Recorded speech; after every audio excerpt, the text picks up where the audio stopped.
let's move into the show today. Uh,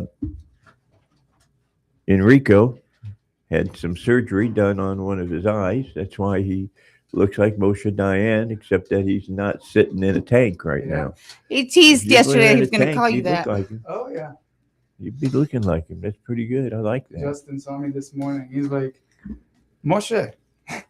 Yeah, good morning, General. Good morning, yeah. Uh, yeah, it's I've been through it's You've been through a lot. yeah, I've been through the ringer, I've heard about it. but we're overcoming it. My Are you on the downside of it now? yeah. Well, my next surgery for the other eye is July 7th, Okay. so I'll be able to kind of finish that and be completely done with the surgeries by, let's say, the end of July. So, but yeah, this is pretty much the situation for like the next. I still need to wear the eye patch for about a week or so. Yeah. And then let the eye rest, let it kind of Get used to yeah, having pressure off of it. right, and then also just not like expose it to bacteria and just keeping it closed too. It's just helpful for the healing Okay. process and recovery. He's been under the knife with the doctor, and the doctors have been taking good care of him. I gotta tell you, man, Little Rock is really surprising. It's got one of the country's best eye centers. I mean, my surgeon was incredible. He did a fantastic job. What was his name? Dr. Pemberton. Okay. Yeah, I've used Doctor. Well, he's a retinologist that I've had. Um, I forget now what his full name is, but when he told me he had to take and give me some shots in my eye, I like looked at him and say, "And you and who else is going to hold me down?" Yeah, exactly. Yeah. You know. Yeah. But it was no big deal. I Right. was amazed at how easy that all went. Yeah, and when my wife and I, before we moved here, we knew we were going to move, and I was then treated at Emory in Atlanta. And Emory is a pretty good hospital, right? Like Emory is pretty fantastic hospital. Fantastic. And my doctor back then said, actually, you're moving to the best part of the country for your kind of condition. Good. Because Little Rock, Arkansas has one of the most fantastic eye centers in the country. So you're looking good. My eye doctor, Dr. Zaki, is his name, and he's a retinologist, and he is known throughout the United States and the world as being one of the best. So, I was having some problems with some leakage on my the back of my eyeball, and he went in there and fixed it. Yeah.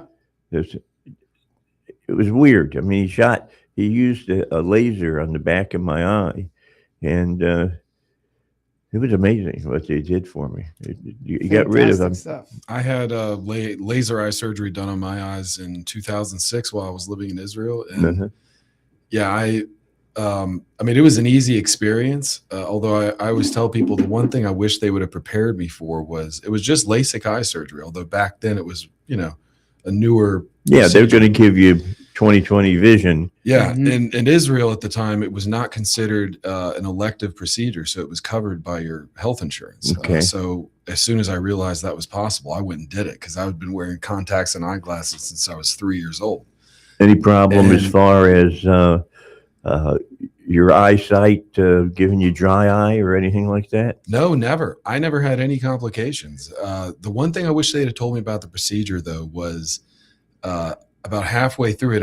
It takes less than 20 minutes to do both eyes. Right. About halfway through, I started feeling nauseous. Oh, And- no. And I didn't know what it was. And then all of a sudden, I realized that I was smelling, basically my own Flesh. eyeball cooking Yeah. from the laser. And it's not much, but it doesn't take much. You Yes. know what I mean? And yeah, what you said about getting shots in the eye, I can't even imagine that. That's Well, I they mean- put drops in your eye and numbs everything up. I'm Yeah. sorry, I've got a head cold, and it's causing me some problems right now. So Sunday, 6:30, is the night to honor Israel, Yeah, and I'm glad that you're going to be able to be there, Enrico. absolutely. I wouldn't miss it for the Well, world. I was worried that with the surgery and everything, you might miss it. Well, I mean, the surgery originally we thought it was going to be like an easy, walk in the park like a day or two, and I'll be back in the office. It turned Right. out to be a lot more serious. I mean, I literally had, like, again, not to be graphic, but it was pretty serious. I had like stitches, like ropes coming out of my eye for Ugh. like a week. Yeah, Justin saw it. He was like, "Oh, okay." I definitely did not expect that. Yeah.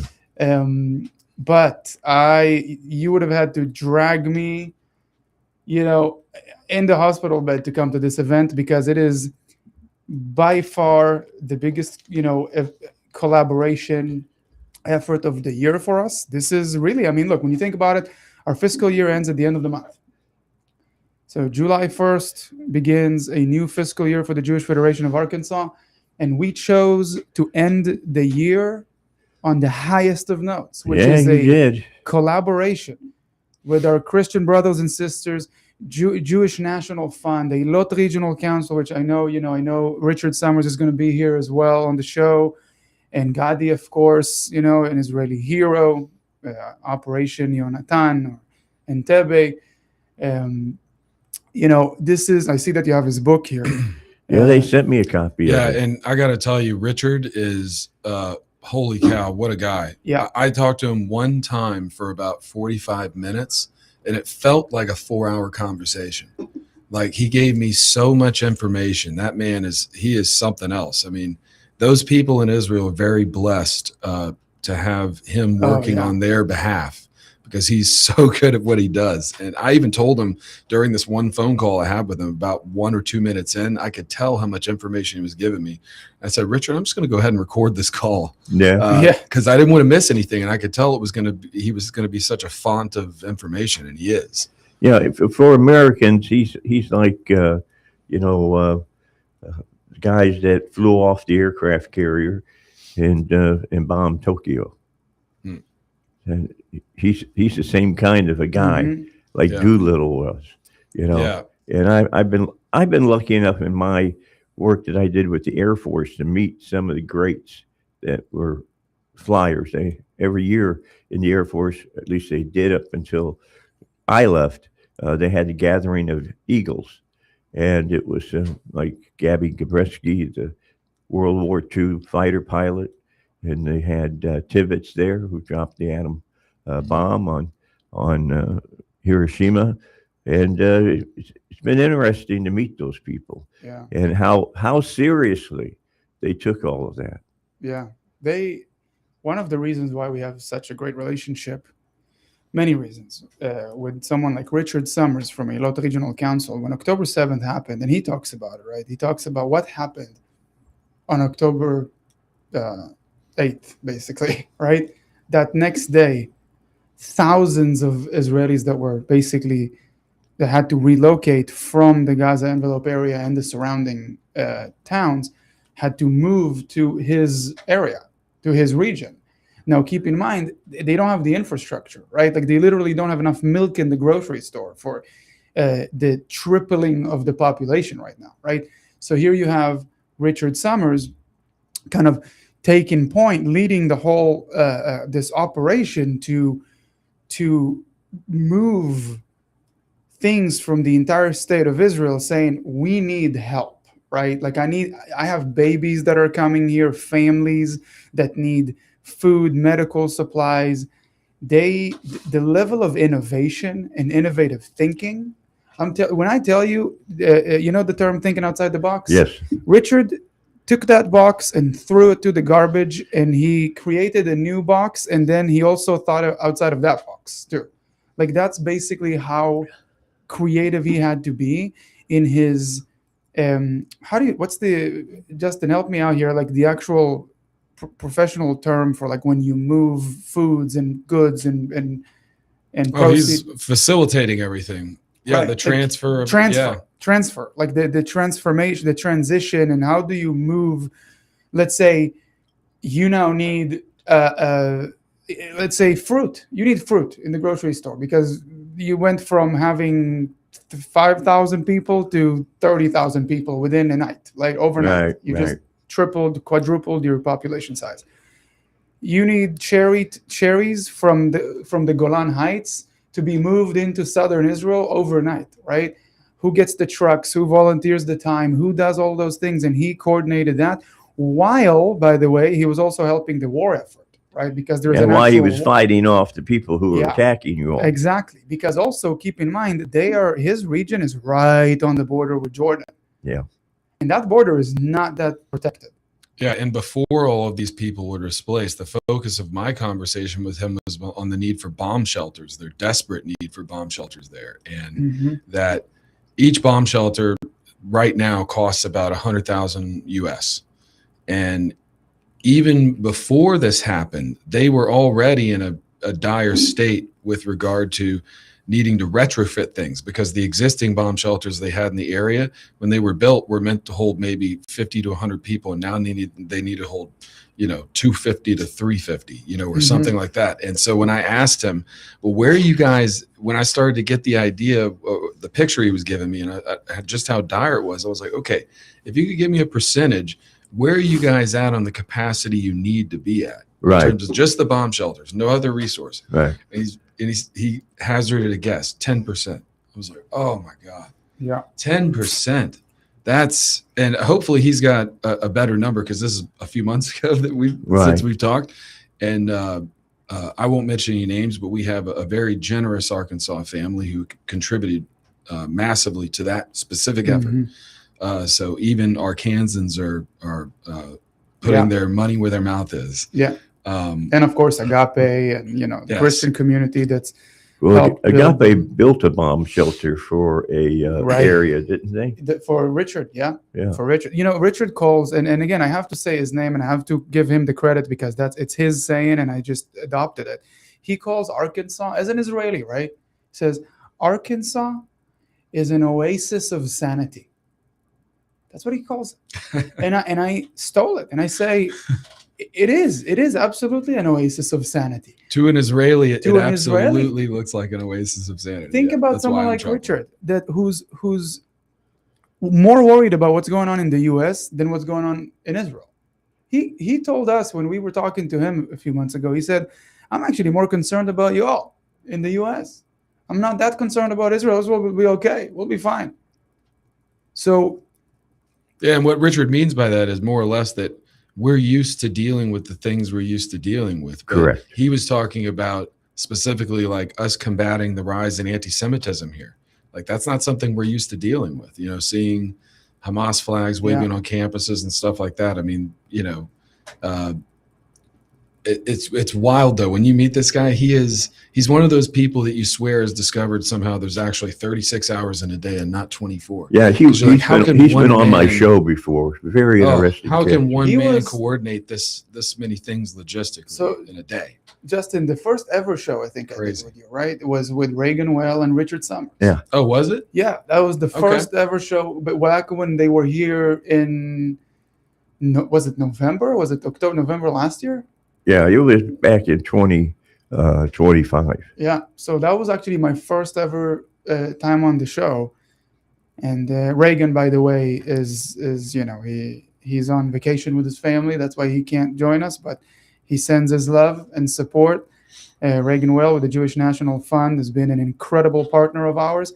And this is why, to everyone who's listening this early in the day, first of all, I admire you and I salute you for listening to anything this closely this early in the day. But this is how much this means to us. This partnership is symbolic, it's impactful, and it's only the beginning. It is going to be the highlight of our year. The biggest collaboration we've had, and Night to Honor Israel, we're bringing it back, right? Because it stopped for multiple years. Yeah, but we had to stop because of what occurred with COVID and things of that nature. So we're bringing this back in the best of ways. We have so many people registered for it. We have people coming in from out of state. Dave, you're going to get to meet my father-in-law. Oh, cool. Robert Bishop. He's coming from Alabama. Big supporter of Israel. And he's really, really excited. I think I told you my wife was raised Southern Baptist, right? Yeah. So he's, Southern Baptist, loves the. He was like, Enrico, I have to come see this. I have to come be there with you when this is happening because it is remarkable. And look, the Jewish Federations of North America know about this. Rabbi Stanton with JFNA is sorry he couldn't be here, but he really wanted to. And they all think this is absolutely remarkable. And I encourage everyone to show up, bring your neighbor, bring your friend. Let's get to know each other. Let's have a good time because, again, there is safety and familiarity and a phenomenal opportunity in the pursuit of it. And this is exactly what we're doing. We're pursuing it. We're not just sitting on the sideline saying, oh, yeah, someone else will do it. Like, no, we're rolling up our sleeves and we're doing it. And this has been a year in the making, right? Anyone who thinks this is something that we just pulled out of our sleeve in the last minute, no, guys. It's quiet work that's been done over the better portion of the last year.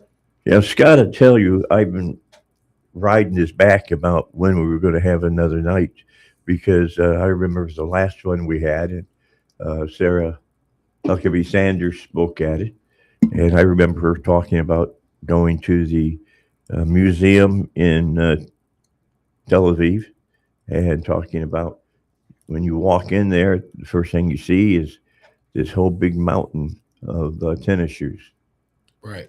and that used to be people's tennis shoes. Yeah. They lost their lives in the Holocaust. Mm-hmm. Yeah. Yeah.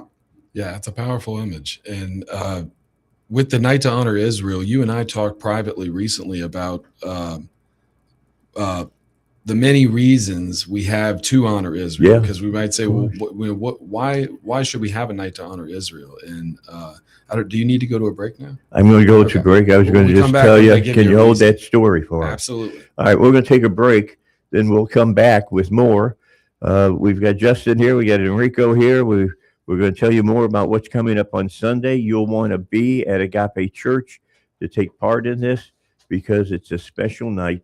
And the Bible tells us that we're supposed to honor Israel. We're supposed to pray for Jerusalem. And we're going to talk about that today, too, here on the Dave Elswick Show.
All right, back with you. Of course, Enrico's here.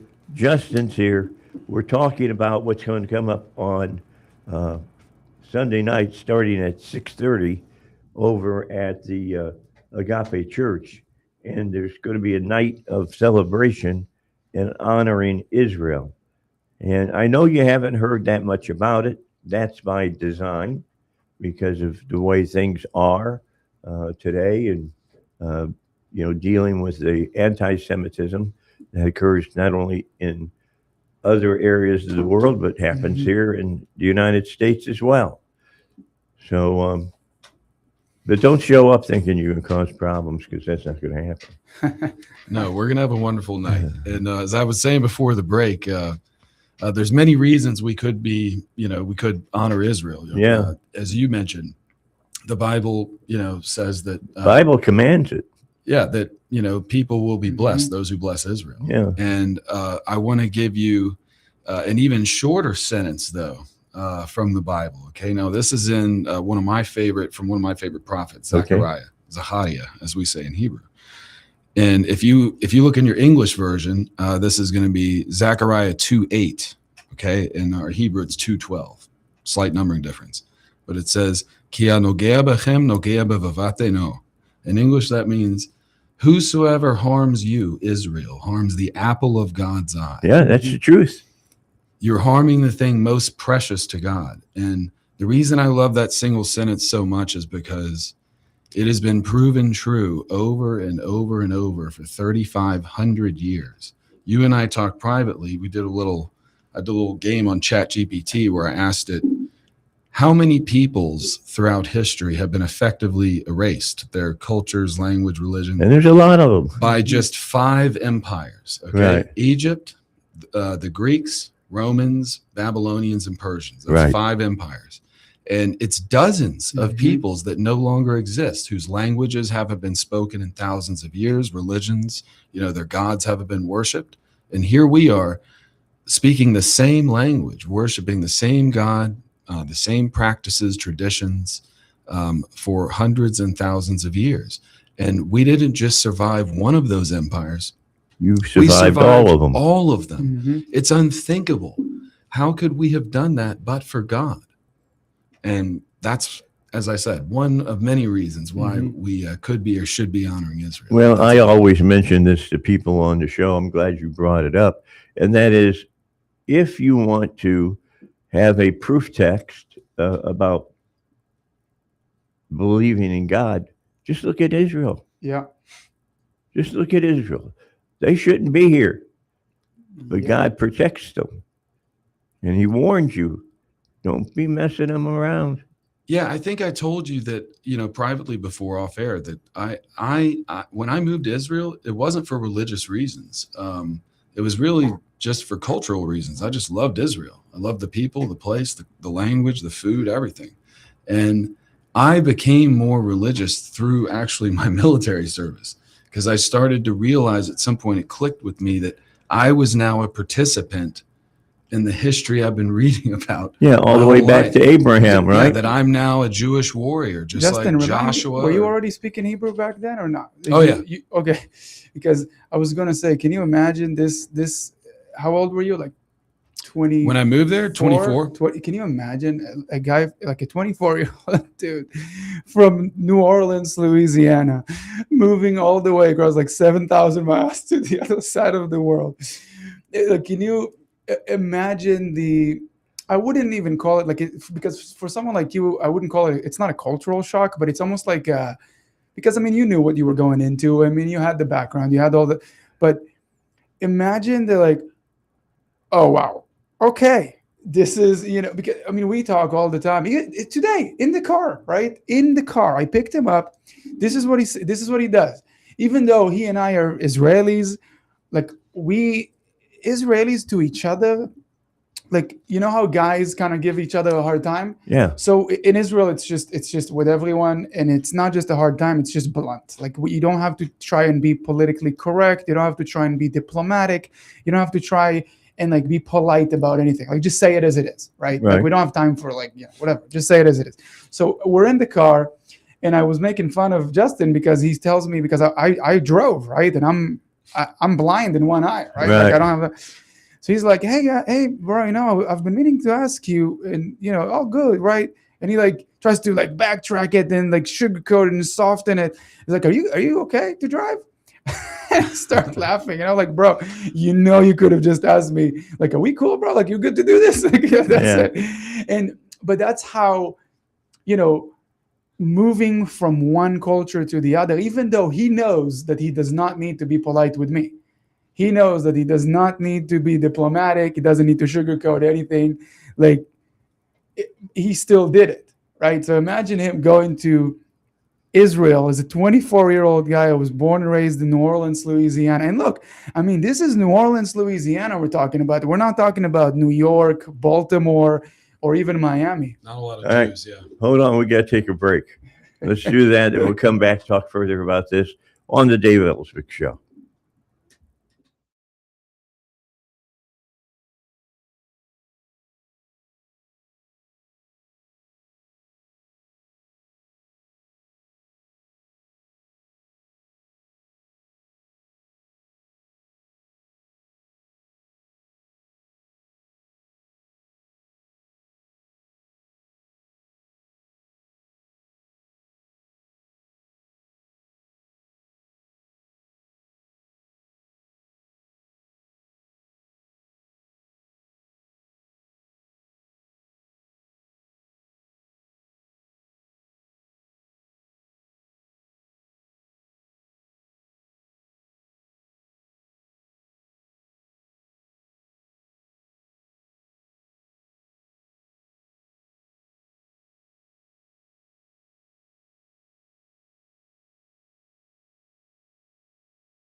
All right, back with you. We've got, of course, Enrico here. We've got Justin here.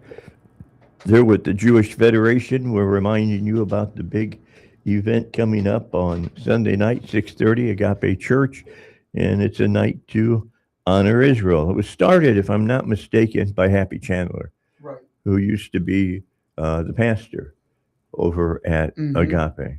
Yeah. And some of you might not know that Agape has a Hebrew side as well as a Christian side. You can you can go to Agape and worship on Shabbat. That's on Saturday instead of on Sunday. I will tell you, I don't know why the emperor decided to change that, but he did, and he stuck his nose into things that he should have left alone. And his wife. You're referring to Constantine? Yeah. The emperor? Yeah. Okay. Yeah, he did things that he should never have done. There's no doubt about it. And Israel is somebody that, as believers, we should be standing next to them when they need us. Mm-hmm. Now, I'm not saying that if something happens, and let's say this will never happen, but let's say they decide that they're going to go in and kill as many Arabs as they can. That's not what the Bible's saying about standing with Israel. That's not No. what it's saying.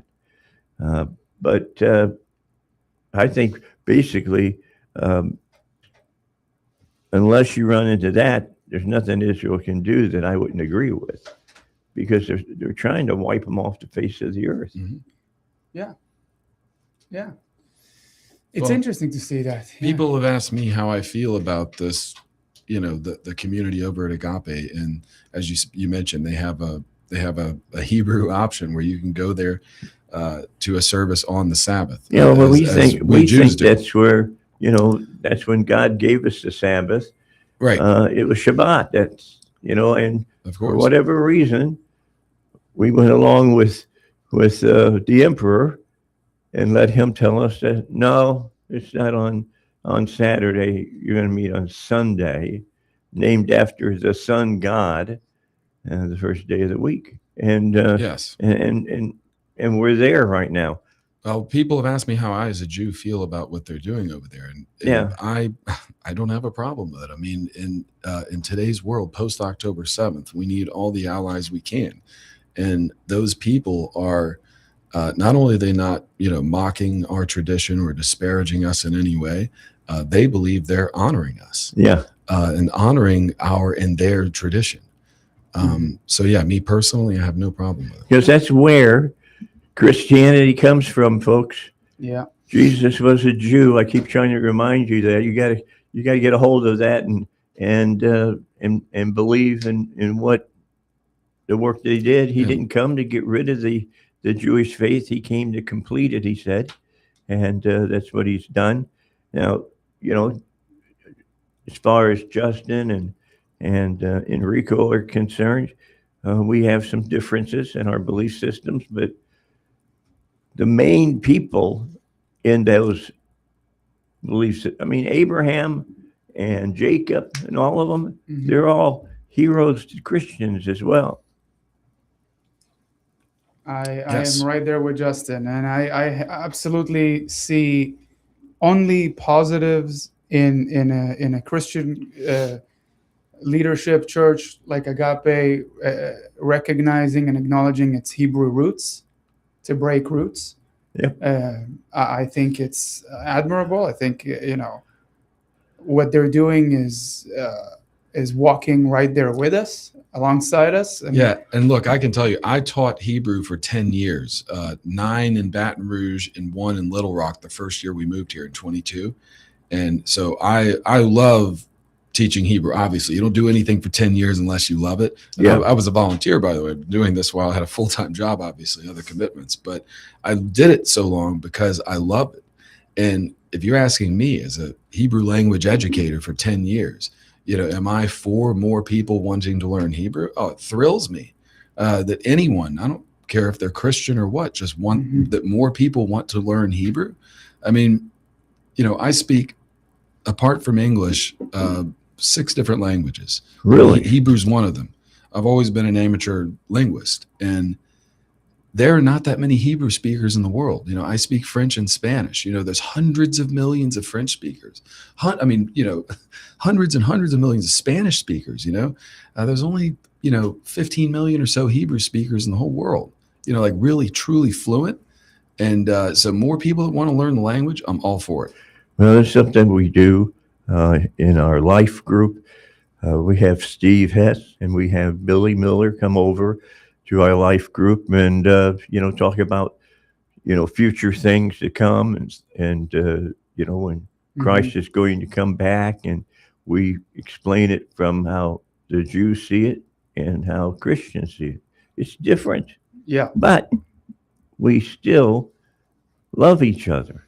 And to be honest with you, and it's really, I mean, yes, it's we have our differences, but we have a lot more in common than Yeah. we have a lot more things that we share together than differences. Differences to me are, anyone. I mean, this might be as an Israeli who grew up in Israel, in the south of Israel too. I mean, I have a different perspective on life, right? I have a different outlook on life. To me, like it's really hard to offend me. I mean, you're gonna have to work really, really, really hard to offend me.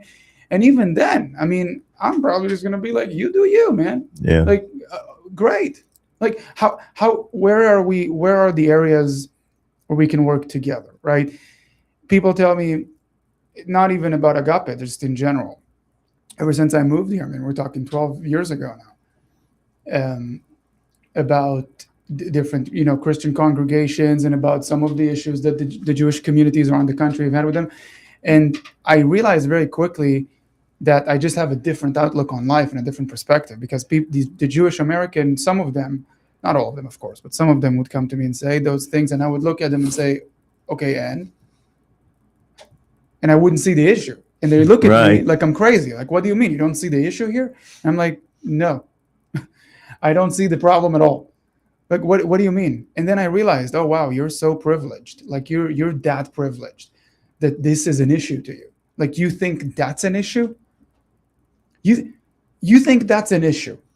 Oh, I remember even having just lived in Israel for 4 years, it reframed everything for me when I came home, and the way I looked at, I remember, I mean, you can't even say the kids say anymore, but the generation, behind me, would, I mean, where am I trying to go with that? This is, well, I wanted to get back to something he mentioned about, or not that he mentioned, what I was saying about the Hebrew language education. Right. I don't know if I mentioned this to you a few days ago, maybe a week ago. That's actually how I met my wife, who you will meet this weekend, actually. Okay. The lovely Candace. I met her because I came home from Israel and I had a lot of free time on my hand. Even after I got a job, I was single with no kids. Right. My mother, who has since passed, may she be a blessed memory, she was begging me over and over to, go to the shul and see if they need somebody to teach Hebrew, because in Baton Rouge, where I was at the time, she was right. They always needed somebody. It's a small Jewish community who even has the ability, much less the time, the will, the inclination to do it, And so I finally did it. And that's how I ended up meeting my wife, because I was teaching little kids and I started teaching a class for adults. And one of my wife's best friends from law school was one of my students. And one night she was like, hey, I want to introduce you to somebody. And like a caveman, I thought she was talking about somebody who wanted to learn Hebrew. Oh, okay. and she showed me her phone, a Facebook profile picture back then from my wife. And I was like, oh, she's trying to set me up on a date. Yeah, let's do that. Yeah. Set that up at your earliest convenience. At the sooner the better. The rest is history. So that's actually how I literally met my wife, through Hebrew language education. So I always tell people, like, we need more of that. I'm all for it. Yeah, I agree. And here's the thing that you'll figure out. You'll figure out that your Christian belief system becomes larger when you start understanding things like, the special days that the Jews, celebrate. Jesus, during the time that he was on the face of the earth, made people know what he was trying to do, and he showed up at every festival to talk about what was going on in the festivals. I mean, Paul was the same way. Paul would talk about, I have to go back to Jerusalem to celebrate this in my Jewish upbringing. Right. So, Amen. all of that there's reasons for it. Why do they blow trumpets? There's a reason why they blow trumpets. I'll get Steve Hess to come in one day. He'll bring his trumpet with him. He's pretty good. He can keep it going for a while. He's got lung power. Yeah. No, I mean, I'll tell you what, the shofar, I mean, it really is, it's hard to blow that thing. I mean, it really isn't that simple. I remember when I was a kid, one of the rabbis on Yom Kippur, he, kind of like let me try and blow the shofar, the horn trumpet thing. That's how you explain it, right? Just the horn trumpet thing. Yeah. Ram's horn. Yeah. The ram's horn. There you go. That's the word I was play looking for. That you play as a wind instrument. Yes. And I couldn't even do it. I couldn't do it. Like, I didn't have enough lung power when I was that young.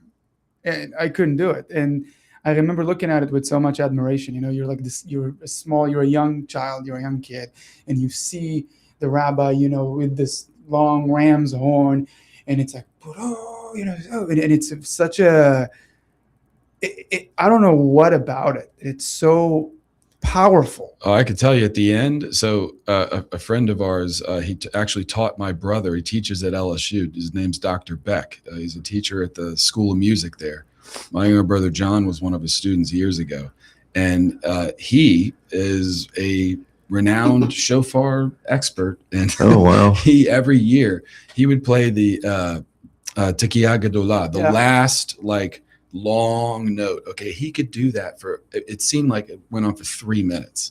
Like, Wow. and I've watched him do it my whole life. Like, because he's got to be in his 60s now, but he's been teaching at LSU for a long time. But I've watched him do that for 20 years, and every time I see it, I'm always amazed because I'm like him. I'm like, it's hard to get a note out of that thing. It's not like playing a trumpet. It's like you got to hit the right, you know, just the right note and resonant frequency to get it to sound the way he gets it to sound. It's amazing when somebody can do it. I mean, it's hard to do it for 3 seconds. I mean, Yeah, Well, I'll tell you, Steve Hess can make it go for a long time. yeah. He's good at it. He's really good at it. yeah. All right, 7:48, another break, and then we'll come back, finish up our time today on the Dave Elswick Show.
Minutes away from 8 o'clock. Coming up after the news, we'll be talking to, Razorback Zach. We can do a little post-mortem on the Razorback baseball team. Not much to say there. Maybe we can, pull some good things out of that, but maybe we can't, Heck of a lot more you can say about my LSU Tigers, sadly. Yeah, well, that's kind of interesting.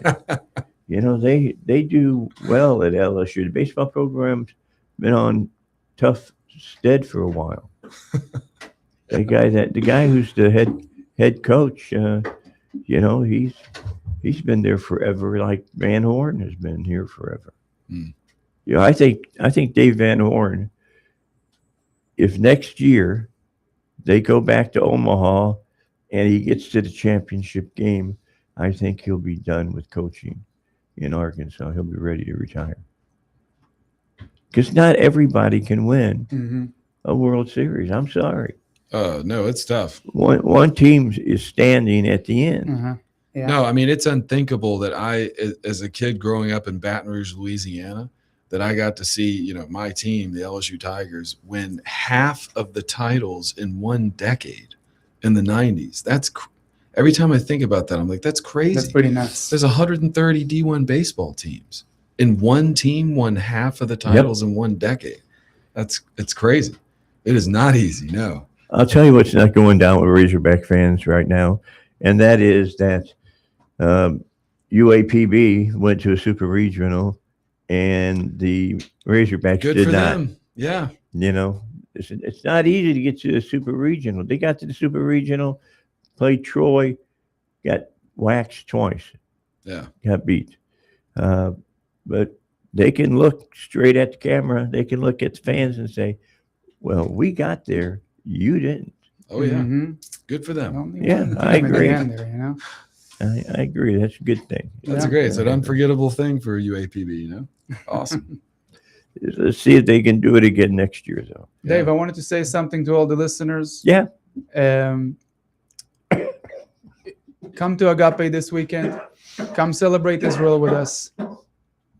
If you see us, come say hi. I promise we don't bite too much.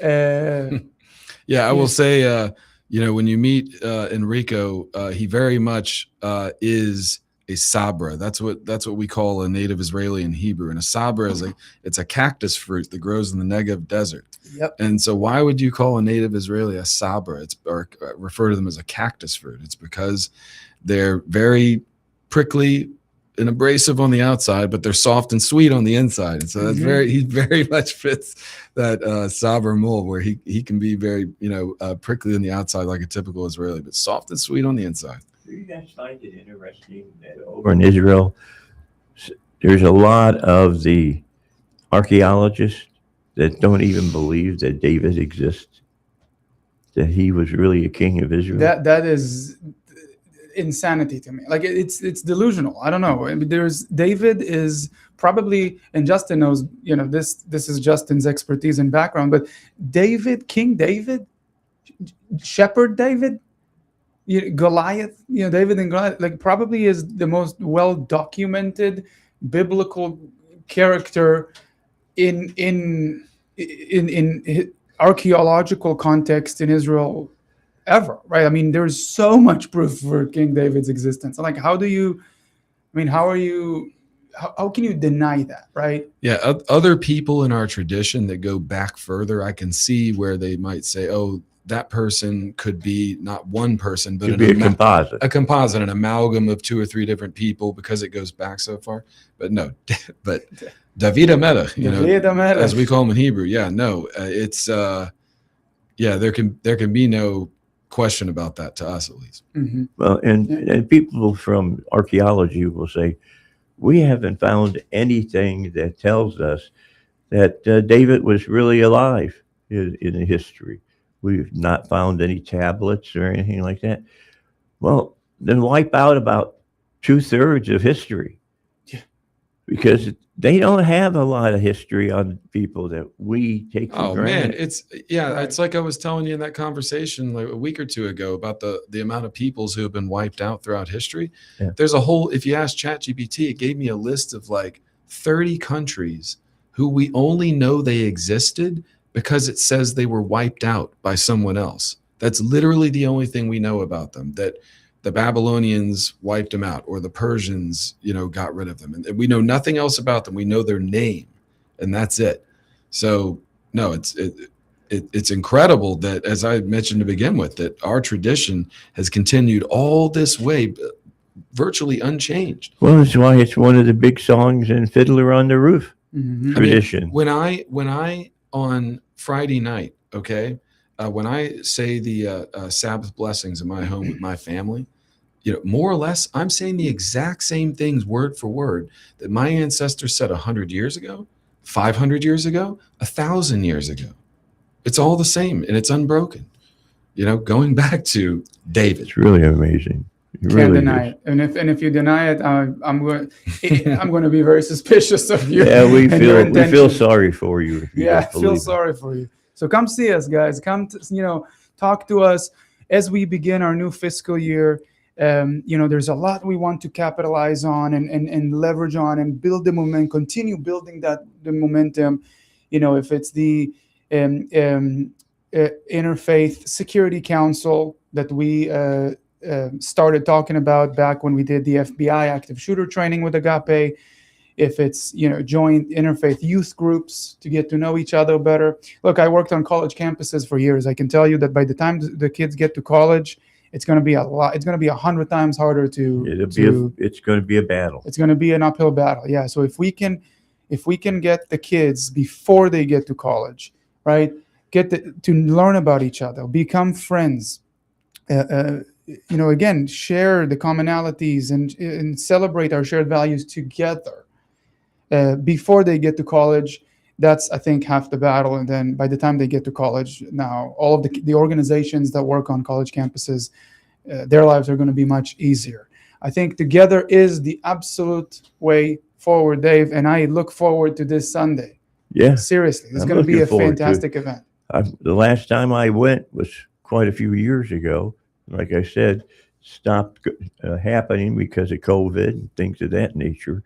And people were even wondering if they were going to do it this year with the political temperature now Well, these are in the United States. two incredibly inspiring speakers that we have coming, phenomenally inspiring people. And so, yeah, I hope to see as many people as possible. And as always, I'd be remiss if I didn't mention, please go to jewisharkansas.org. Yep. Mhm. Check it out. You can be a monthly subscriber. Absolutely. To help out. Yeah. And take care. Get yourself one of those little cans. The tzedakah boxes. Yeah. I don't know what happened to mine. I used to have it here in the studio. Well, we can get you one this weekend. Well, Okay. because I think Kathy is bringing and Richard is bringing some JNF ones, Jewish National Funds tzedakah boxes. We have some at the Federation. You know what? Actually, scratch that, Dave. I would love to give you a Jewish Federation of Arkansas tzedakah box. All right. Dedicated to you. It's going to be dedicated to Dave Elswick. Yeah. All right. Excellent. We'll do what we can. All right. We'll make things happen. Let's take a break, and then I'll get Razorback Zach on with me. Guys, I'll see you Sunday night, 6:30. Absolutely. Thanks as always. Appreciate you being here. Let's take a break.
Well, I hope to see you this Sunday at 6:30 over at Agape Church. The main speaker is going to be the gentleman who ran point on the Entebbe raid back in 1975. If you don't know what I'm talking about, you need to come out to find out what I'm talking about. Yeah, I'm completely lost. It's a war colleges still study that raid of how the Israelis went in and were able to rescue those hostages that were at the airport.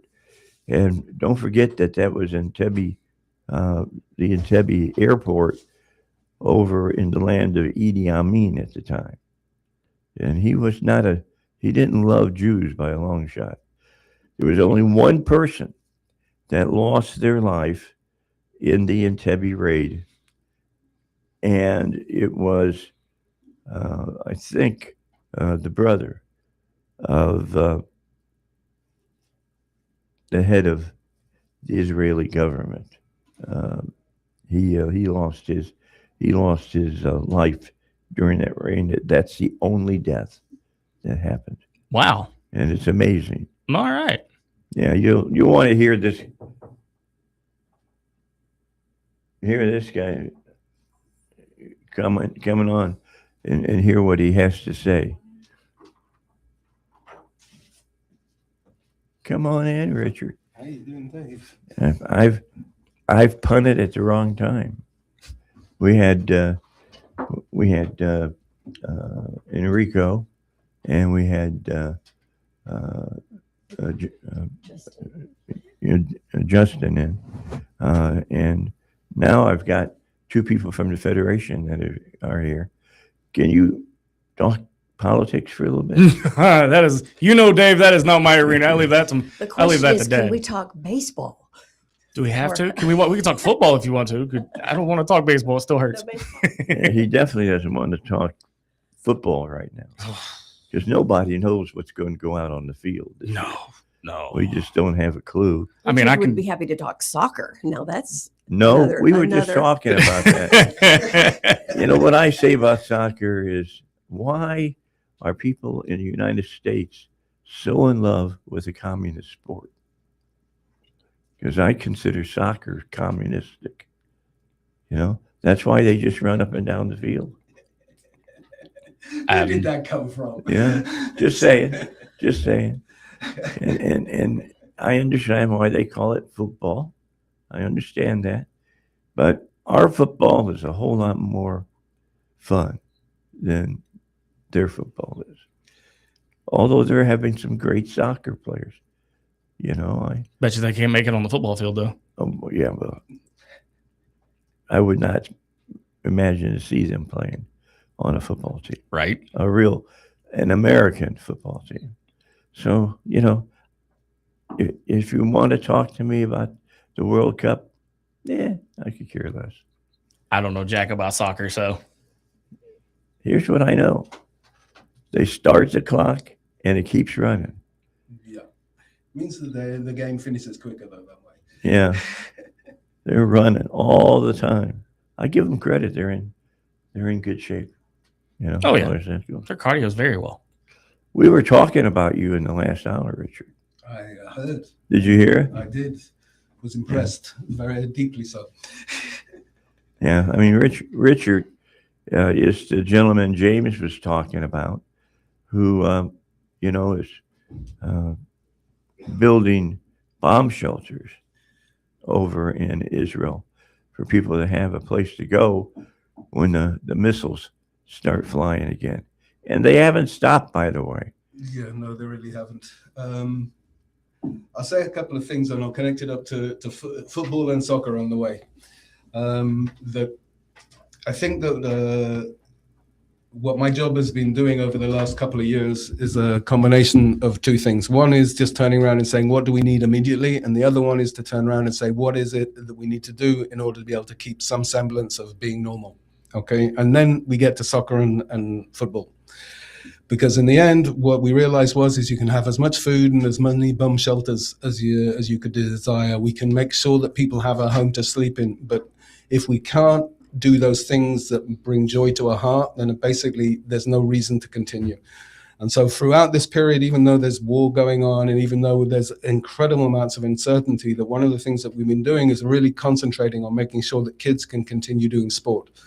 And I'll say thank you to you again, because the Commission Fields helped us make sure that even within the bomb shelters, that we were doing sporting activities by providing us with money to bring in local sports trainers to actually within the bomb shelters do activities with the kids, so that they were doing, if you like, ball training, they were doing all of the circuit training, the idea of making sure that kids need to stay strong in mind and body.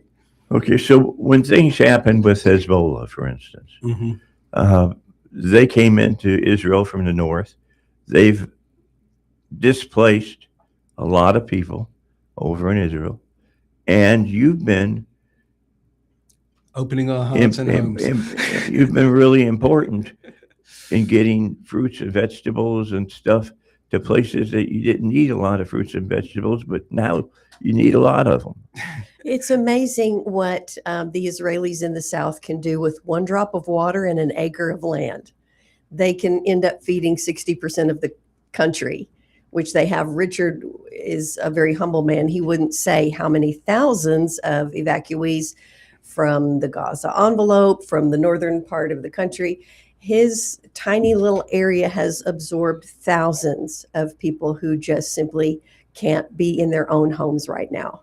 And it's amazing to see his community, like no less than 2 or 3 people in each home. The hotels were full, but their ability to just like whip up sports camps, and all of a sudden we have extra kindergartens and schools, everything that a family would need when they suddenly are finding themselves in a new area. Richard and his community in Ilot region has done that. And you've done a great job. Justin had nothing bad to say about what you've already done over in Israel. Right. Listen, we do what we must do. In the end, I think that Israel's about family. It's just a very big family. Like, if you like, the October 7th, one of the reasons why it was such a hard event was there's not anybody in Israel that didn't know somebody, okay? Which means that it was very, very personal. That the trauma is very real. It's not just about hearing about an event somewhere else a long way away. And when your family's in trouble, then you open your home, you know, and you'll do everything that you can in order to be able to help them. And I think that one of the things that I've learned coming here is also that in many ways that we both have a lot to talk about when we talk about community. All right. And that as much as it's easily, I think that what we're learning is that you can talk about the politics and you can talk about the war, but actually when you really get down to things, if you want to talk about what future's about, it's about community. And so that what we've been trying to do all of the time when we sit down and we're looking for solutions is to turn around and say, what is the point when the community can take over rather than the government providing? And I think that if there's something that we can take away and show to other communities around the world is exactly that point, is that emergency response isn't about FEMA. Emergency response is about rebuilding community, and then community can take over for itself. That was my takeaway from it. And I think that when I look at my kids today, my kids have definitely taken that message from this last 2 years. They're all volunteering. They're all out there making sure that the friends are able to celebrate. I told you, I think the last time I was here, about that idea of a kid. They saw a kid crying in a playground, and because it was their bar mitzvah, Right. and so the whole community came together in order to be able to celebrate this kid's bar mitzvah that nobody knew. That's a big deal, by the way. Yeah.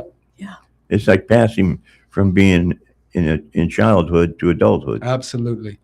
And the fact that the whole community, even a new community, can come and recognize that all together, and immediately is that thing of showing that you have resilience. And we'll go back to soccer and football again and turn around and say that if we really know who's going to win the game at the end, it's the people who can actually stay and just keep fighting until the very, very end. And that's all about strong community and having a strong crowd behind you calling you on. And I'm seeing it more and more. Like, we've been going through, I was talking with my wife about this actually. we're about the only country that's experienced a war the length of the Second World War. It's like we're literally in our third year of war, and it's still going on. We may have given it lots of different names going along, but it's pretty much October the 7th until today. As far as we're concerned, we're under attack all of the time. How's your feelings about the gentleman who's coming in this weekend to speak to the people about Israel? Gadi, Yeah. he's the man. Gadi is the man. All right. If there are a few there are a few stories in contemporary Jewish history that you turn around and say, this is the people that I want to be. And Entebbe is that story. The idea that an Israeli airplane is hijacked, taken to Uganda, and that Israel doesn't sit down and just say, okay, there's nothing we can do, it's too far away. They send their best, their brightest, and they bring everybody home. Okay, now, was Golda Meir the prime minister at the time? She was indeed. She was a tough old coot. Yeah, no, that's not a woman you mess with. She really had a lot to deal with when you think about her years, all that happened in the 70s. What a time. And the lay of the land, literally, for Israel at that time. They were, I mean, you and I, Dave, we're old enough to remember the things I that remember happened watching in the 70s. news about it. Yeah. It's just like I was telling Enrico today, he's wearing an eye patch. I kept saying he looked like Moshe Dayan. It's funny because I thought he looked like a pirate. and I said, do you feel like Moshe Dayan? He says, nobody feels like they're Moshe Dayan. I can No, see there was a that. whole generation of There's a whole lot of people hearing me use a name that they probably that? don't know who it is. Right. Right. You know, so let me bring you up to date there, my man. Moshe Dayan was a tank commander. He was involved in the 6-Day War. He was on his. They didn't think Israel would be able to defend themselves against Nasser and all the people that were over in the Middle East. I mean, Nasser had put together a major army, and they showed up to fight.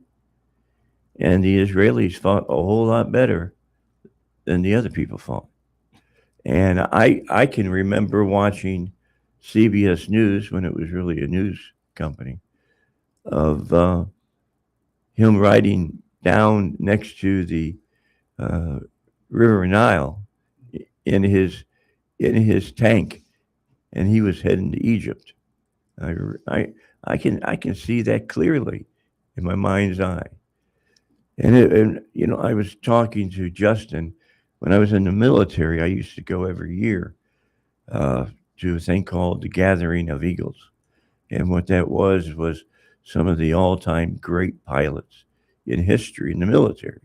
I mean, they had like Gabby Gabeski, who was the #1 ace in World War II for America. Tibbets was there. I got to interview him. You don't know who Tibbets is? Mhm. Yeah, you know who Tibbets is, right? He's the man who dropped the atomic bomb on Nagasaki, and a whole lot of other people that I think that I was really lucky that I got to meet those people. And, you know, I'm really interested actually to meet the people who are at the moment flying over Tehran. I see their planes leaving my area every night, and I'm in awe of those people. What's really amazing is also is you hear all the time little snippets of radio conversations, and so you're hearing that you have the Israeli Air Force and the US Air Force are literally flying together. It's all in English, all right? Literally, like there are little places in Israel now that have all gone to English speaking. And just so you know, the American Air Force is an awesome organization. It's mind blowing. Like they came one day with 30 planes and built a base, and it was like within 24 hours it was up and running and doing its thing. Like just an awesome organization. Mind blowing.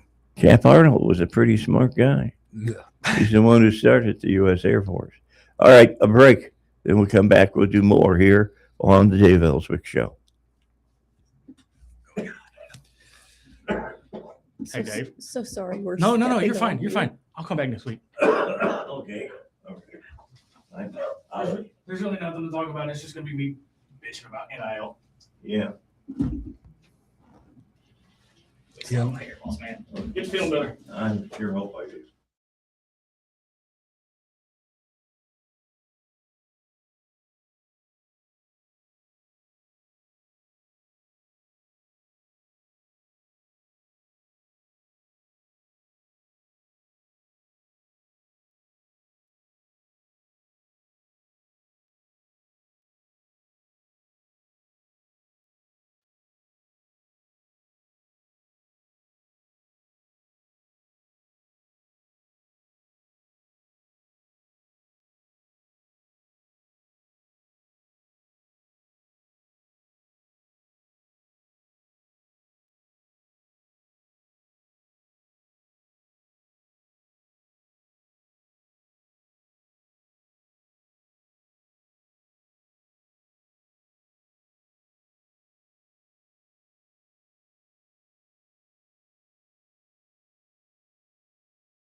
All right, at 8:23, and I apologize that my voice today sounds so rough, but I've got a chest cold, and it started Tuesday.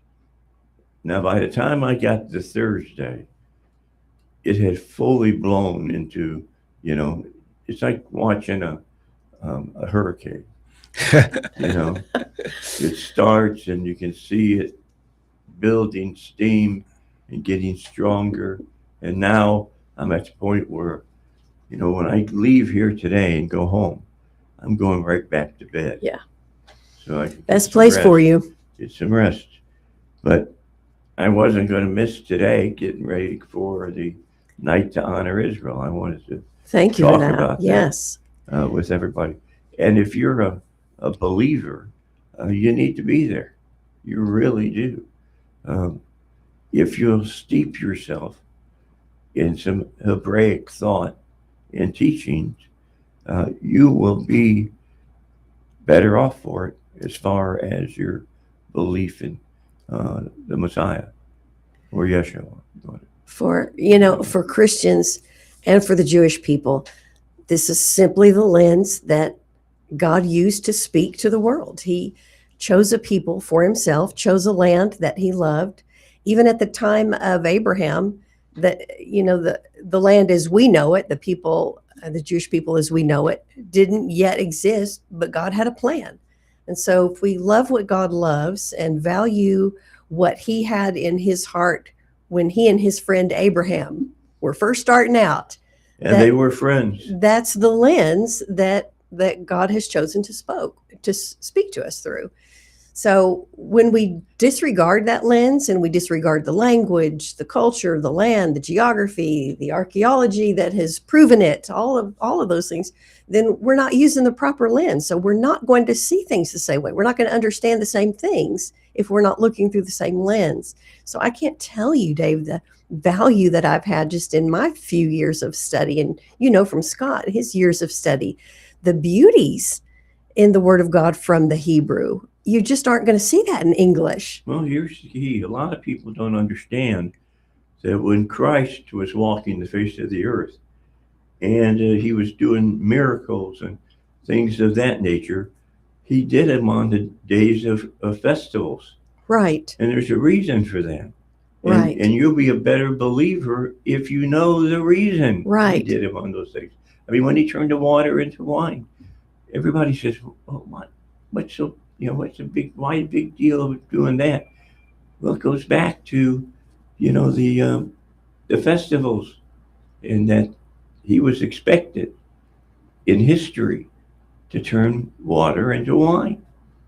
So he tried to cross all the dots or cross all the T's and dot all the dots. Well, and that's certainly true that he's fulfilling, upholding the Torah. In fact, he said in his own words, "Don't think that I've come to destroy No.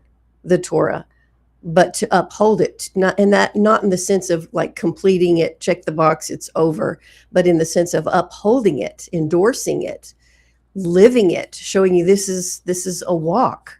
So when we disregard the value of that, that's a pretty big thing to throw out the door. Yeah. Well, let's talk about who's coming on Sunday night. You have a gentleman that's going to be here that was the commander of the Entebbe raid back in 1975. I still remember it almost like it happened yesterday. Well, and actually July 4th, 1976. So they're about to celebrate the 50th anniversary of the Entebbe Operation Thunderbolt. That was actually the Thunderbolt, indeed. And it was a thunderbolt when it happened. Yeah, and I think that if you like, it defined how Israel sees itself and how people see the army in terms of that there is no place where we won't go to bring you home. It's the same as we saw after October the 7th, that Israel was not willing to compromise until every single hostage was brought home. It's part of our ethos. It's part of who we're about. And I think that in many ways it's about making it count. That if we believe that if the Jewish people are to be strong, then each and every one of them is important. And therefore, it doesn't matter where they are, if they're in danger or if they're in trouble, that we have the responsibility to be there for our brothers. And I think that people like Gadi, and hearing his story, really, it takes it way beyond just that idea of it's part of our beliefs. It's actually something we do. And there isn't a single kid in Israel who doesn't grow up on that story. You hear it in elementary school, and it's something that you carry with you until you go into the army. And when you go into the army and you swear your allegiance to protect the Jewish people and to protect Israel, it's very clear to you that if something happens to you, that the army will come and bring you back. And if that you need to go to the farthest flung place in the world to go and help save people, you'll do it. And that's all down to people like Gadi. And to hear his story on Sunday, you really do have to come. It's You important. don't want to miss this. I'm Really telling not. you. You don't want to miss this. I say, if you go and you don't believe in God, take a look at Israel, because you'll believe in God if you understand what Israel has been through. Or you'll believe in miracles, even if you don't believe in God. one of our nights to honor. I'm sorry, you going to I'm break? going to take a break. Okay. We'll be back in a moment here on the Dave Elswick Show.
All right, back with you.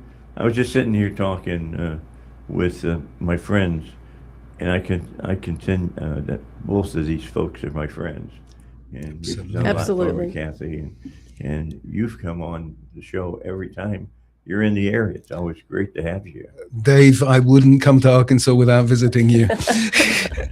Thank you, Dave. You're an amazing friend to our communities. Well, I'm just doing what God tells me I'm supposed to do. You know, Bible says, if we honor them, He'll honor us. If we don't honor Israel, God will not honor us. And I would suggest to you, if you believe in a God, if you don't believe in a God, take a look. And as Justin was talking in the first hour, of all the countries that don't exist anymore because they went up against the Babylonians, Right. they went up against the Egyptians, and on, and the Romans, the Greeks, and on and on. There's one group of people who's been there in that battle since the beginning, and that was Israelis. Yeah, I was thinking this morning a little bit about the relationship that I have with the people, the good folks of Arkansas. And I think one of the things that is remarkable about here is that you have a group of people who are standing up and saying, do you know what, that we will share our voice and we will share our love for the people of Israel. It's not something we take for granted at all.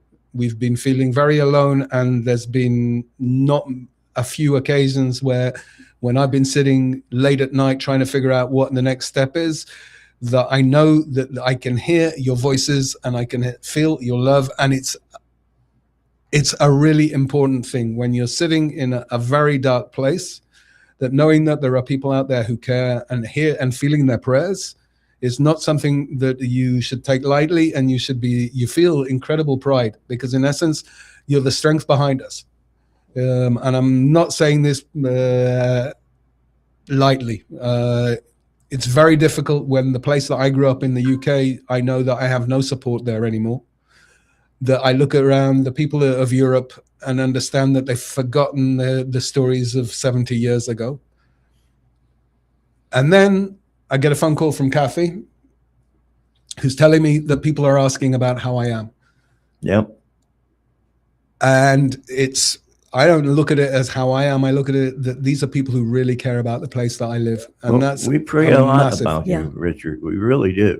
Because we Yes, know we do. your back is up against the wall. We understand that.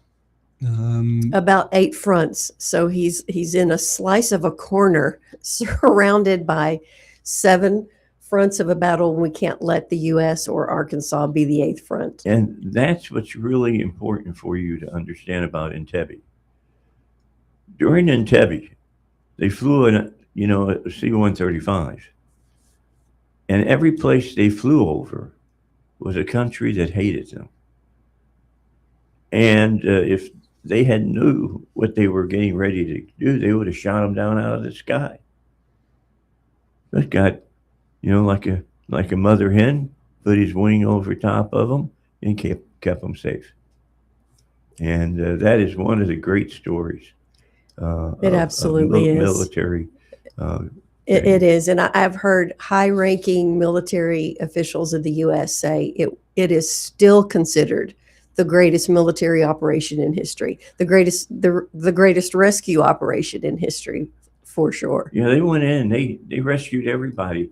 Only one IDF person died in that, and it was Netanyahu. It was his brother who got killed in saving those people.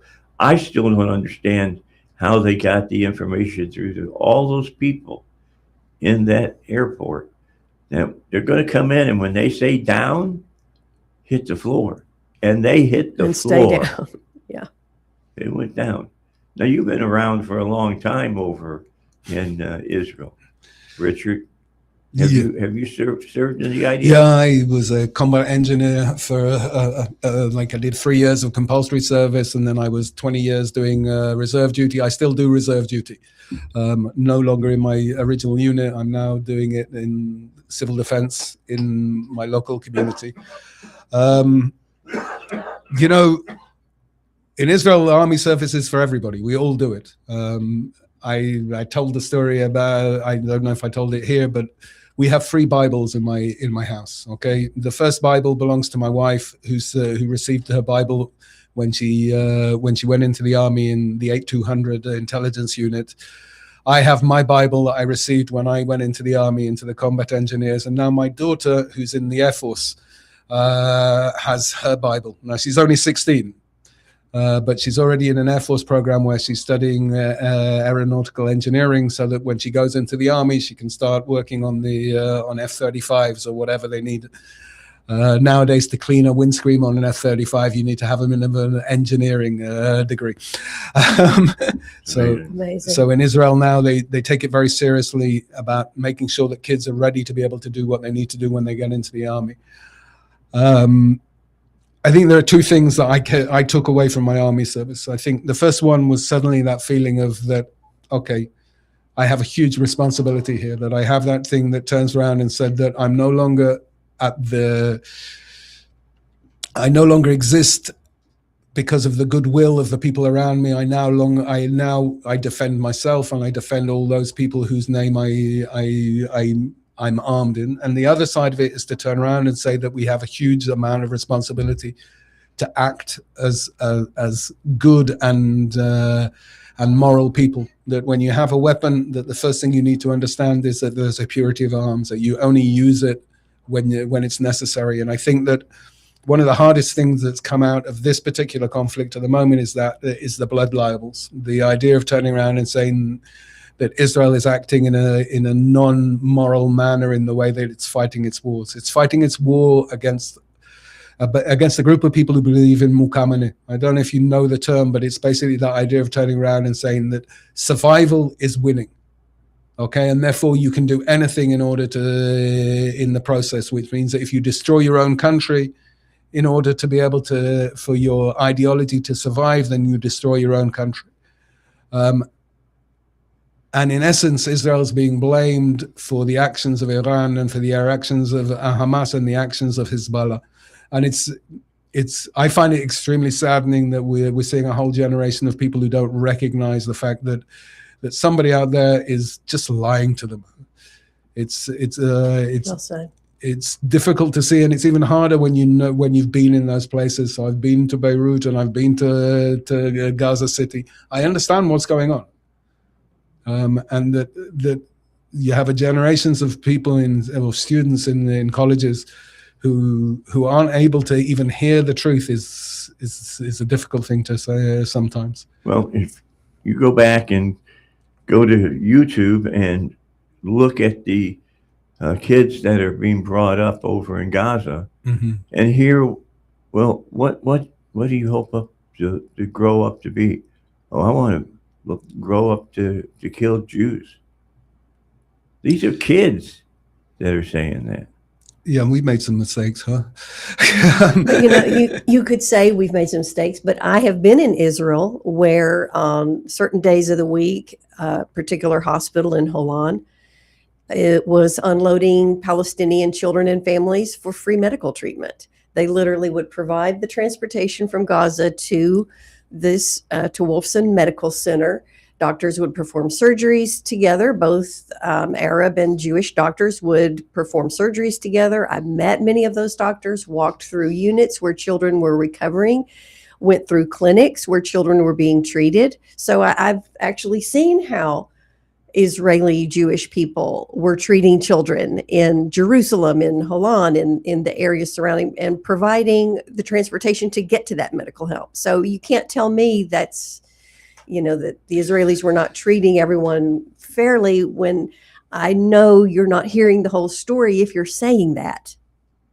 Yeah, Oh, I think a lot of it has. For decades, Israel screamed about the education that was happening through the UNRWA, and I think our big mistake was, instead of screaming about it, that we should have been turning around and saying, we want to bring in our teachers and we want to bring in our books and we want you to learn the reality of the world and not just hate. I think that there are things that possibly that the world and like, I don't know if the world, but that we need to turn around and say that if we're giving our money to support causes, then we need to be able to be much stronger in terms of understanding what those causes are doing. So that even if you're giving money to UNESCO or you're giving money to the children, Save the Children's Funds of the UN, you need to know, you need to follow up on what your money's doing, and not just to take for granted that good people do good things. Sadly, good people sometimes get used Do by bad people. things. Yeah, really bad things. In fact. Well, and that bringing the harmony of all this together is really why Pastor Scott Stewart and I feel so important about the Night to Honor Israel, and why you heard that from Enrico and Justin, the event of doing something together around our shared values, around our shared commitment, being able to say in the Christian community that we are standing shoulder to shoulder with you through this fight, that you won't do it alone, that your communities won't suffer alone, that we won't be silent or away from this battle with you. We're with you. It's a very important thing. And just to bring love into the night, just to allow moments of love and unity together in our communities. Very important for a time like this. Yeah, let me tell you about a gentleman that I met when I was in the Air Force. And he came in to teach part of a class on the dynamics of international terrorism. And he was the guy who was in charge. I think it was called Gideon's Sword. And they were the people that went after Black September. And they killed everybody that they could find that had taken part during the Munich abduction and blowing up the helicopters out on the tarmac and all of that. And he got done talking, and a captain held up his hand, and he says, "Yeah," and he says, "Well, what do you do about the people who say, they hate the Jews because of they killed their uncle or something during this?" And he had been smiling. I'm telling you, he smiled during the whole presentation until he got to that part. And he looked at the guy and he said, "You killed them too." He says, the bottom line is you got to keep on killing the terrorists until they can see that there's no end to just keep wantonly murdering people in the world. And that, look, I'm talking about that, and that was back in the very early 80s that this guy was talking to us. And that's the kind of effect that had on me. And he's right, I can't change a person who, thinks that America is the great Satan. But if you try to do something to my country because that's how you feel, I'll stand up and stop you. I think that's the point, just so you know. I think that one of the difficulties that we have in the 21st century is that idea of turning around and saying there are absolute red lines. Yeah. And that somebody crosses the red line, then they understand that there's going to be an ultimate price to pay. I think that we kind of got mistaken somewhere along the line of turning around and saying that there are conditions. There are conditions to enjoying everything that is good that the United States or that Israel can bring to the table. But and if you keep to those conditions, one of them which is don't wantonly kill us, then you will get great things. We will provide you with. We will share our knowledge. We will share our love. We will share everything that we want to make the world better. And I was thinking about the chosen people thing. Yeah. All right. And what I realized is that the chosen people isn't you're chosen because you're better than everybody else. You're chosen because somebody at some point God turned around to us and said, okay, you're the people who you really have to make it count. All right. Whatever you do, make it as good as you possibly can. All right. I'm not going to help you do it. You're going to do it yourself, but that's what you've been chosen to do. And so that when we talk about agriculture in the desert, we will do it better than everybody else. And then we will share that knowledge. We will be all agoyim. We will be the light unto nations. All right. But on the other hand, when we go to war, we're also going to do it better than anybody else. Yep. You have to. Because the truth is if we don't do it better than everybody else, we're not going to be there anymore. All right. And in the same way as when somebody turns around and says, I am going to kill you and I am going to kill your children, we're also going to make sure that that's the condition. The condition point is when you will let us live in peace with our children, you'll get everything. Up until that point, you got to take them at their word. Absolutely. And I think that maybe that's what makes us very different and makes us a little worrying to Europeans, in that we turn around and say, we're not willing to be anybody's fool. We believe we have a place and a right to live as free people in control of our own lives. And as long as you'll respect that, then we'll respect your rights as well. And Europe are finding it very difficult to deal with that at the moment. Yeah. I don't have any problem with what you guys think. Right. We would think in our country, if suddenly from Canada, for whatever reason, they started sending drones across the border into, North Dakota or into Montana or into Maine or whatever, and started to kill people, we would stand up again. We wouldn't let that happen. We'd say, stop it right now, or you're going to grab a tiger by the tail. Right. Just so you know, I think that you need that when we talk about drones, all right, don't talk about Maine or Rhode Island or whatever. Talk about somebody's backyard. Oh, yeah. Okay. When a drone comes into my part of the world, all right, we watch it flying around until it finds a school. All right. And then it slams into the school. Okay. These are not non-directed weapons. These are weapons that are directed. They're extremely accurate. That I think that it's sometimes very easy to see the might of the Israeli Air Force and see the might of the United States Air Force and turn around and say, well, look at these poor people on the other end of our hardware. Those people are on the other end of our hardware only because they're trying to kill us. That's right. And I think we forget that sometimes. Yeah, that's the Arab way.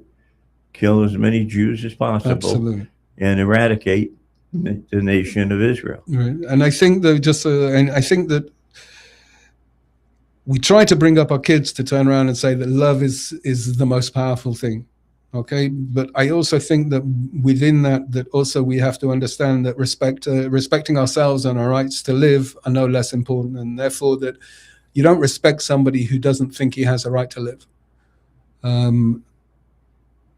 I think it's the amazing thing about Israel, just so you know, in terms of turning around and saying that every kid goes to the army. The idea of every kid goes to the army turns around and said it's not only you have a right to live, but you also have it's conditional. You have a responsibility to make sure that everybody around you remains alive. That's a big message to give to your kids. Yeah, I'm all about that. Let's take our final break. We'll come back. Let me just ask Richard. Richard, are you going to be speaking Sunday night? I am. He is. What are you going to talk about? I'll find out. You'll find out if you come on Sunday night. Good answer. And we appreciate you having Dave. Thanks for having Richard on and the guys this morning. And Sunday night will be great. Yeah, it's going to be a good time. I was there the last time that it was held, and that I think is when Sarah Huckabee Sanders spoke. And I remember that because she was talking about going to the Holocaust Museum, Yad Vashem, and seeing as a the young big girl. pile of tennis shoes Right. when you come in. So I've never been able to forget that. All right, we'll take a break. It's 8:53, last break, and then we'll come back. And I'm not having Richard tell you his whole thing, his whole spiel. You got to show up Sunday to hear the whole spiel here on the Dave Elswick Show.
hands. Well, All right, back with you here on the Dave Elswick Show.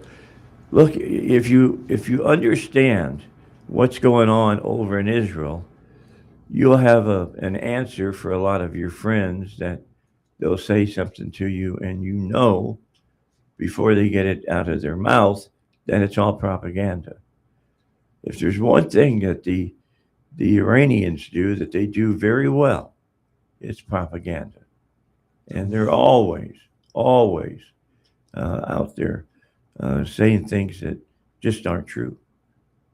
And what do you think, Richard? Do you think that I keep telling people I don't know what the president knows. He knows a lot more than I do.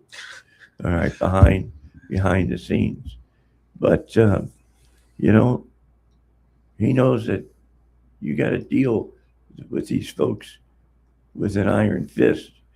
And I've talked with Enrico about this on the show. Now you got to quit thinking like a Westerner and start thinking like an Easterner.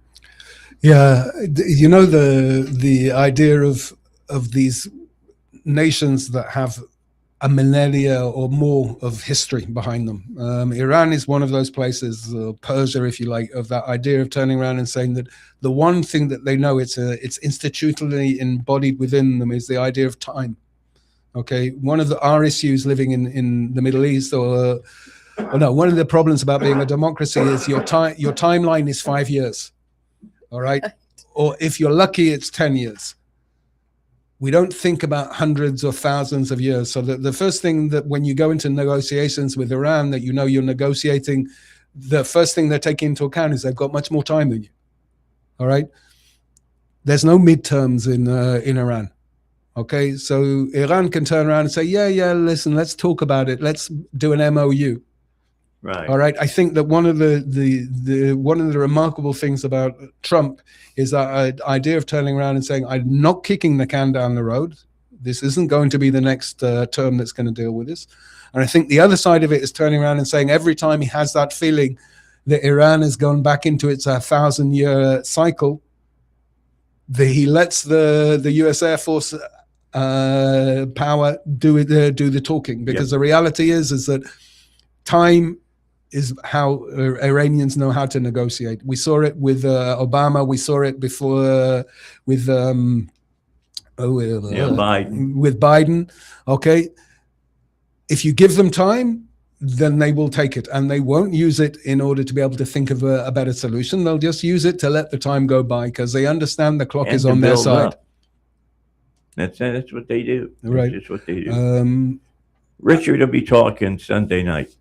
6:30 at Agape. 6 o'clock. Oh, 6 o'clock. 6 o'clock at Agape Church. And it is absolutely free. Yes. All you got to do is show up. Show up a little bit early if you want a good seat. I just tell you, we usually have absolutely a big good turnout. Crowd. Yes. So you're going to hear things that you won't hear anyplace else. So I hope to see you there. I know Kathy wants to see you there. Absolutely. I know the man sitting right across from me. I really want to see you all there. Just so you know, you give us so much strength when we see you guys together, showing that you're brothers and sisters with us. All right. We're out of time. Time for the news. Let's get to it.